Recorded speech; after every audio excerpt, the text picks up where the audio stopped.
ഒരുപാട് പാഠങ്ങളുള്ള മാസമാണ് ശഹ്റുല്ലാഹിൽ മുഹറം. ഞാൻ ഇന്നലെ സിറാജുൽ ഹുദയിൽ ദിക്ർ ഹൽഖയിൽ വെച്ച് പ്രസംഗിക്കുമ്പോൾ അതിനെ സംബന്ധിച്ച് അല്പം സംസാരിച്ചിരുന്നു. ഇപ്പോൾ അതിലേക്ക് കടന്ന് സംസാരിക്കുന്നില്ല. ഓ സുഹൃത്തുക്കളെ, അല്ലാഹു സുബ്ഹാനഹു വ തആല ബഹുമാനിച്ച ഈ മാസം നമ്മുടെ ഹിജ്റ വർഷത്തിന്റെ ആരംഭം മുഹറം കൊണ്ടാണ് സാധാരണ എണ്ണി വരുന്നത്.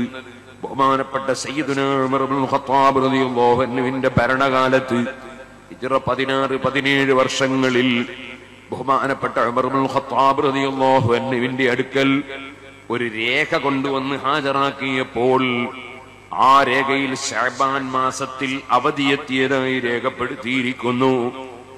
അപ്പോൾ മഹാനവറുകൾ ചോദിച്ചു, അയ്യു ശഅബാൻ, ഏത് ശഅബാൻ മാസമാണ്? കഴിഞ്ഞ കൊല്ലത്തെ ശഅബാനാണോ, ഈ വർഷത്തെ ശഅബാനാണോ, അടുത്ത വർഷത്തെ ശഅബാനാണോ ഈ രേഖയിലുള്ളത് എന്ന് വ്യക്തമല്ലല്ലോ. അതുകൊണ്ട് നമുക്ക് അവധികളും തീരുമാനങ്ങളും വിഷയങ്ങളും മനസ്സിലാക്കാൻ ഒരു കലണ്ടർ ആവശ്യമാണ്. ഒരു വർഷം കണക്കാക്കാൻ ഒരു രീതി ആവശ്യമാണ്. അതിന് നിങ്ങളൊക്കെ അഭിപ്രായം പറയൂ എന്ന് പറഞ്ഞുകൊണ്ട് മഹാന്മാരായ സ്വഹാബത്തിനെ ഒരുമിച്ച് കൂട്ടി ഒരു മുശാവറ ചേർന്നപ്പോൾ ആ മുശാവറ യോഗത്തിൽ വെച്ച് ചില ആളുകൾ പറഞ്ഞു, ഫ്രാൻസിലും റൂമിലുമൊക്കെ കലണ്ടറുണ്ട്. അത് അവിടുത്തെ രാജാക്കന്മാരുടെ ഭരണത്തെ കണക്കിലെടുത്തുകൊണ്ട് വർഷാരംഭം കുറിച്ച് അങ്ങനെ ഉണ്ടാക്കിയ വർഷത്തിന്റെ കലണ്ടറാണ്.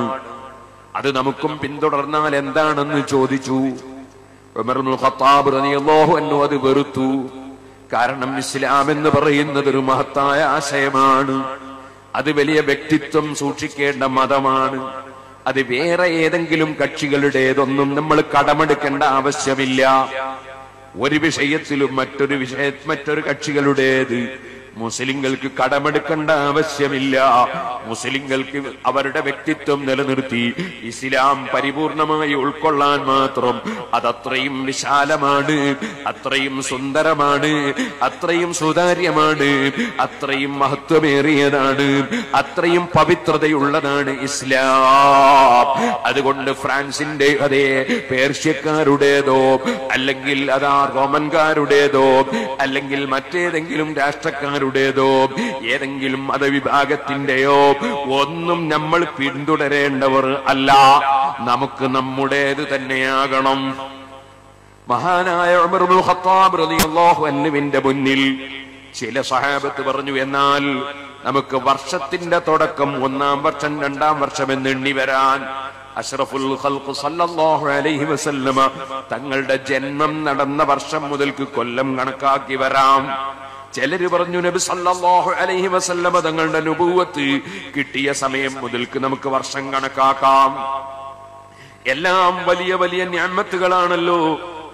നബി സല്ലല്ലാഹു അലൈഹി വസല്ലമയുടെ ജന്മം വലിയ അനുഗ്രഹമാണ്. അവിടുത്തേക്ക് നുബുവത്ത് കിട്ടിയത് വലിയ അനുഗ്രഹമാണ്. അതുപോലെ തന്നെ അല്ലെങ്കിൽ നബി സല്ലല്ലാഹു അലൈഹി വസല്ലമ തങ്ങൾ ത്യാഗോജ്വലമായ ഒരു യാത്ര നടത്തിയില്ലേ? സ്വന്തം നാടും വീടും വിട്ടുകൊണ്ട് സ്വന്തത്തിലും മറ്റുള്ളവർക്കും എല്ലാ പുരോഗതികളും ഭൗതികം അല്ല പാരത്രികമായ പുരോഗതികൾ കൈവരിക്കാനും ഈമാൻ വിതരണം ചെയ്യാനും ഈമാൻ നിലനിർത്താനും ഇസ്ലാം പ്രചരിപ്പിക്കാനും വേണ്ടി സ്വന്തം വീട്ടിൽ നിന്നിറങ്ങി 500ഓളം കിലോമീറ്റർ അകലെ മരുഭൂമിയിലൂടെ നടത്തിയ ഒരു ഹിജ്റയില്ലേ? ലോകപ്രശസ്തമല്ലേ ഹിജ്റ? ആ ഹിജ്റയെ കണക്കാക്കി നമുക്ക് കലണ്ടർ ആരംഭിക്കാമെന്ന് ചിലര് പറഞ്ഞപ്പോൾ മഹാനായ ഉമർ ഇബ്നുൽ ഖത്താബ് റളിയല്ലാഹു അൻഹു ആ ത്യാഗോജ്വലമായ ഹിജ്റ നടന്ന വർഷം മുതൽക്ക് കൊല്ലം തുടങ്ങി എണ്ണുന്ന രീതിയുണ്ടാക്കാമെന്ന് തീരുമാനമെടുത്തു. അങ്ങനെ സഹാബത്തിന്റെ ഇജ്മാഅ് കൊണ്ട് സഹാബത്ത് ഏകോപിതമായി തീരുമാനിച്ചതാണ് ഹിജ്റ കലണ്ടർ എന്ന് പറയുന്നത്.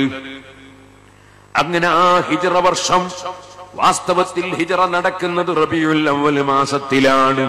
നബി സല്ലല്ലാഹു അലൈഹി വസല്ലം ജനിച്ചതും റബീഉൽ അവ്വലിലാണ്. മദീനയിൽ എത്തിച്ചേർന്നത് റബീഉൽ അവൽ 12 തിങ്കളാഴ്ചയാണ്. അവിടുന്ന് ജനിച്ചതും അങ്ങനെ തന്നെയാണ്. മദീനയിൽ വരുമ്പോൾ സഹാബത്ത് മൗലിദ് ഓതി നബി സല്ലല്ലാഹു അലൈഹി വസല്ലമ തങ്ങളെ റബീഉൽ അവൽ 12 സ്വീകരിച്ചതാണ്.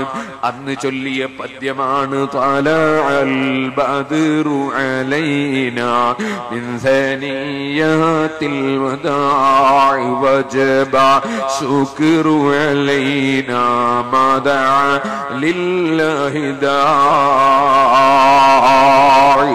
നബി സല്ലല്ലാഹു അലൈഹി വസല്ലമ തങ്ങളുടെ വരവിൽ സന്തോഷം പ്രകടിപ്പിക്കേണ്ടതുണ്ട്. അതിന്റെ പേരിൽ നന്ദി പ്രകടിപ്പിക്കേണ്ടതുണ്ട്. അതിന്റെ പേരിൽ സൽക്കർമ്മങ്ങൾ ചെയ്യേണ്ടതുണ്ട്. അത് ഖിയാമത്ത് നാൾ വരെ തുടർന്ന് നടക്കേണ്ടതുണ്ടെന്ന് റബീഉൽ അവൽ 12 തിങ്കളാഴ്ചയിൽ സഹാബത്ത് ചൊല്ലിയ മൗലിദിൽ സഹാബത്ത് അന്ന് തന്നെ ചൊല്ലി പഠിപ്പിച്ചതാണ്. വജബ ശുക്റു അലൈനാ മദഅ ലില്ലാഹി